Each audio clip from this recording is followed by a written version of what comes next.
कि बाबा साहब इतने महान थे तो उनका फोटो नोटों पे क्यों नहीं है। मैं आपको बता दूं कि बाबा साहब दिलों में रहना पसंद करते थे, किसी की जेब में नहीं।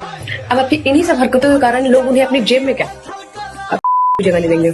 दोस्तों, भिलाई के इस बेहद संवेदनशील मुद्दे और इसके पीछे छिपी लक्ष्मण रेखा की पूरी कहानी जानने से पहले अगर आप भी मानते हैं कि समाज में वैचारिक बहस शांति से होनी चाहिए तो फोर्थ आई न्यूज़ को तुरंत सब्सक्राइब करें, वीडियो को लाइक और शेयर जरूर करें। ये पूरा मामला भिलाई के वैशाली नगर का है। यहाँ रहने वाली लॉ की छात्रा अनामिका उपाध्याय ने अपने सोशल मीडिया अकाउंट पर एक रील पोस्ट की। इस रील में उसने डॉक्टर BR अम्बेडकर को लेकर कुछ ऐसी टिप्पणियां की कि जैसे कि अगर वो इतने महान थे तो नोटों पर उनकी फोटो क्यों नहीं है, जिससे बवाल मच गया। कि बाबा साहब इतने महान थे तो उनका फोटो नोटों पे क्यों नहीं है। मैं आपको बता दूं कि बाबा साहब दिलों में रहना पसंद करते थे, किसी की जेब में नहीं। अब आपकी इन्हीं सब हरकतों के कारण लोग उन्हें अपनी जेब में क्या जगह नहीं देंगे। वीडियो वायरल होते ही भिलाई नगर कोतवाली थाने में भीम आर्मी, बौद्ध समाज और अंबेडकर अनुयायियों की भारी भीड़ जमा हो गई। थाने के अंदर जमकर नारेबाजी हुई।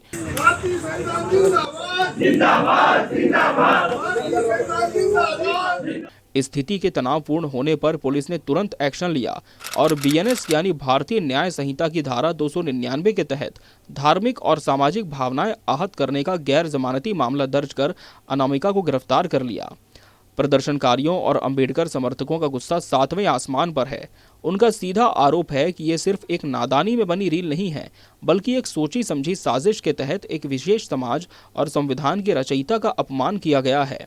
उनका कहना है कि जिस महापुरुष ने देश की महिलाओं को बराबरी का अधिकार दिलाया और समाज के शोषित वर्ग को मुख्यधारा से जोड़ा, उनके खिलाफ ऐसी ओछी और अपमानजनक टिप्पणी को किसी भी हाल में बर्दाश्त नहीं किया जाएगा।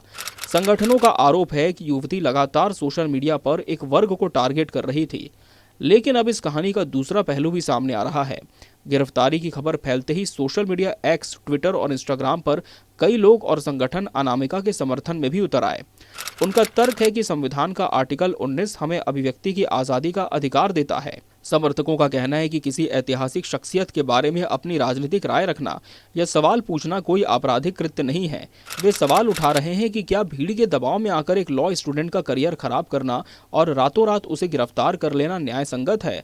उनका मानना है कि विचारों की असहमति का जवाब तर्कों से दिया जाना चाहिए, न कि FIR और जेल की सलाखों से।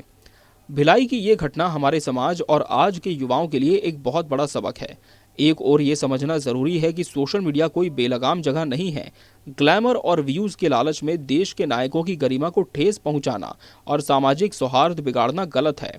वहीं दूसरी ओर ये भी एक गंभीर चिंतन का विषय है कि क्या लोकतंत्र में हर विवादित बयान या असहमति का अंतिम उपाय थाने का घेराव और गिरफ्तारी ही होना चाहिए। विचारों की आज़ादी और सम्मान के बीच एक लक्ष्मण रेखा का होना बहुत जरूरी है। तो दोस्तों, भिलाई के इस ज्वलंत और संवेदनशील मुद्दे पर आपकी निष्पक्ष राय क्या है? क्या आपको लगता है कि युवती की गिरफ्तारी बिल्कुल सही है क्योंकि महापुरुषों का अपमान किसी भी सूरत में बर्दाश्त नहीं किया जा सकता, या फिर आप उसके समर्थकों की इस बात से सहमत हैं कि ये सिर्फ एक वैचारिक टिप्पणी थी और भीड़ के दबाव में आकर पुलिस ने अभिव्यक्ति की आज़ादी को कुचला है? पूरी तरह से बैलेंस रहकर अपनी बेबाक राय हमें कमेंट बॉक्स में ज़रूर बताएं। इस वीडियो को ज़्यादा से ज़्यादा शेयर करें और समाज से जुड़े हर गंभीर मुद्दे के सटीक विश्लेषण के लिए फोर्थ आई न्यूज़ को अभी सब्सक्राइब करें। नमस्कार।